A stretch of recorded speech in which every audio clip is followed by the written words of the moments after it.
हाँ तो प्यारे बच्चों, महक क्लासेज में एक बार फिर से आप सभी बच्चों का स्वागत है। तो बच्चों आज अपन बात करेंगे क्लास 12th के जो भूगोल विषय का जो पेपर हुआ था उसके आंसर की के बारे में। ठीक है, तो चलो वीडियो को जल्दी से स्टार्ट करते हैं।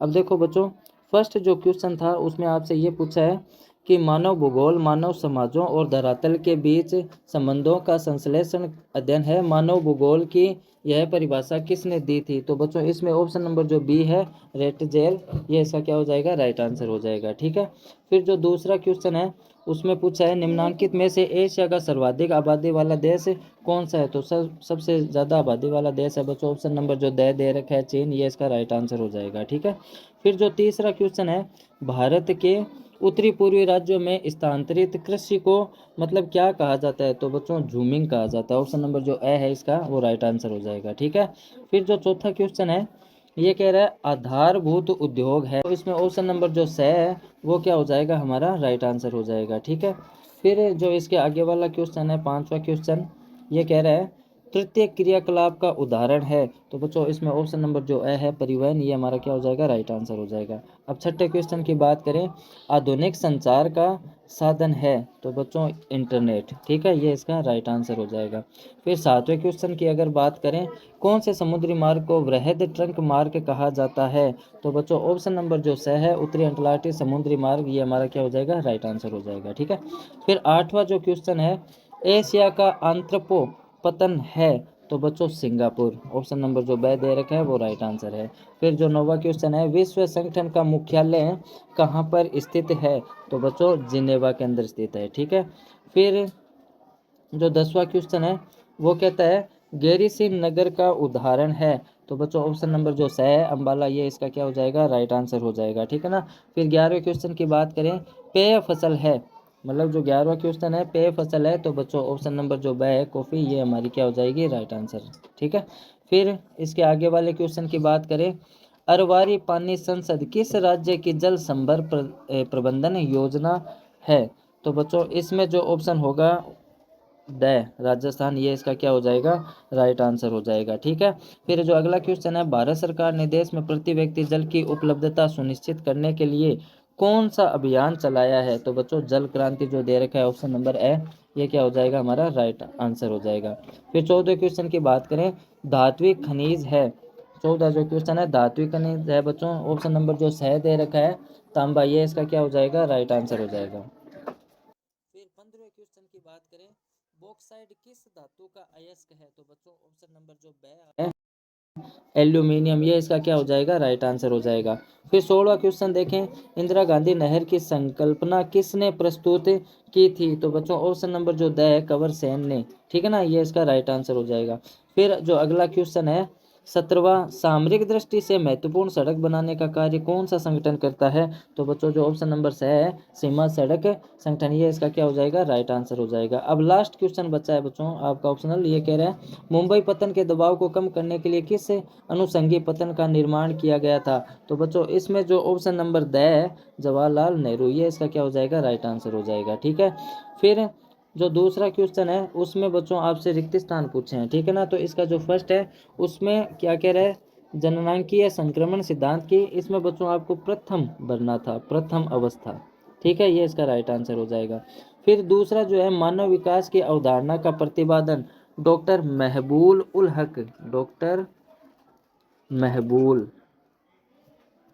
महबूल उल हक। ठीक है, अगर ये आपने करा है तो ये इसका क्या हो जाएगा? राइट आंसर हो जाएगा। ठीक है, फिर अंगूर की कृषि किस क्षेत्र की मतलब विशेषता है? तो ये हो जाएगा बच्चों भूमध्य सागरीय, भूमध्य सागरीय। अगर आपने ये करा है तो इसका राइट आंसर होगा। ठीक है, फिर जो चौथा क्वेश्चन है प्रमोद के उद्देश्य से की गई यात्रा को क्या कहते हैं? तो बच्चों उसे कहते हैं पर्यटन, उसे क्या कहते हैं? पर्यटन। ठीक है,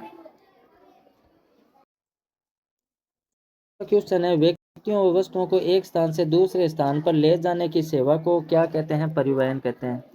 ठीक है, ये इसका राइट आंसर हो जाएगा।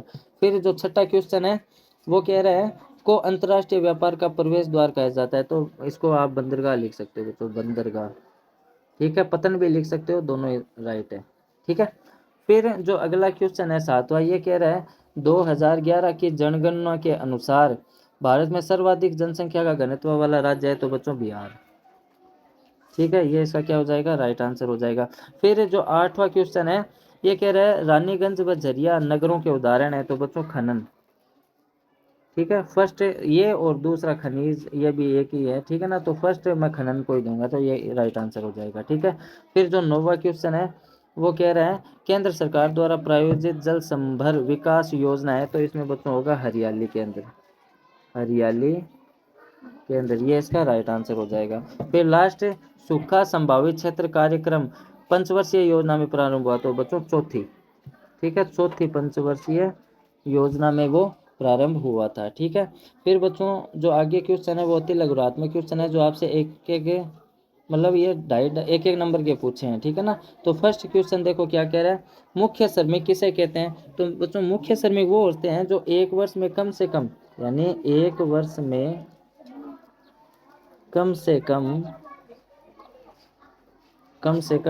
183 या फिर 6 महीने काम करे। ठीक है, काम करे, ये इसका राइट आंसर हो जाएगा।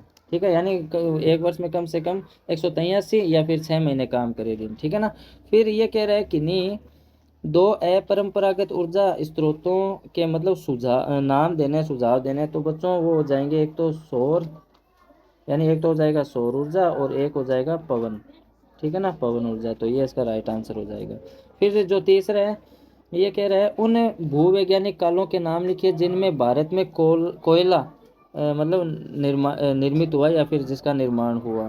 ठीक है ना, तो इसका बच्चों आंसर मैं नहीं दे रहा हूँ, इसका आप कमेंट सेक्शन में ज़रूर बताना। फिर जो चौथा क्वेश्चन है, पल्ली बस्ती के दो स्थानीय नाम, तो इसमें बच्चों पान्ना हो जाएगा, एक तो पान्ना हो जाएगा, एक पाड्डा हो जाएगा। ठीक है ना, एक हो जाएगा नगला। ठीक है, ये इसका राइट आंसर हो जाएगा। फिर ये कह रहा है दो रेशेदार फसलों के आपको नाम बताने हैं तो एक तो हो जाएगा कपास, एक हो जाएगा जूट।